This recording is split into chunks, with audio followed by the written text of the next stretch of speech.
James here with Bearded Brothers Alaska. This is your moving hacks and facts. As promised, let's jump right into it. Moving is stressful. It is not only stressful for the homeowner, it is also stressful for the movers. They've got a very physically demanding job of moving a lot of heavy things through a home, trying to maneuver through it without damaging the item they're moving, the walls, avoiding people and pets. So that brings us to our question: do you tip your movers? As you all know, tipping is not mandatory. However, it is a great way to say a job well done. Now, tipping is not expected by the movers, but it is appreciated. Most movers, they typically make minimum wage starting out. Which brings us to question number 2. How much should you tip a mover?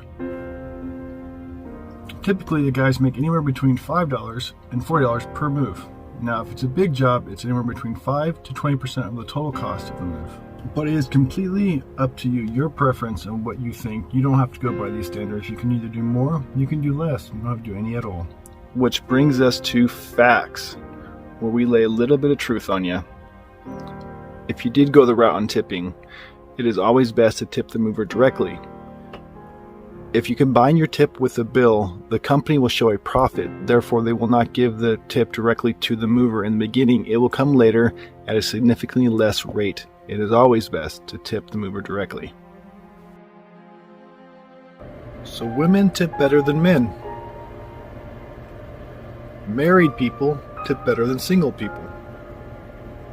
Low income tip better than high income.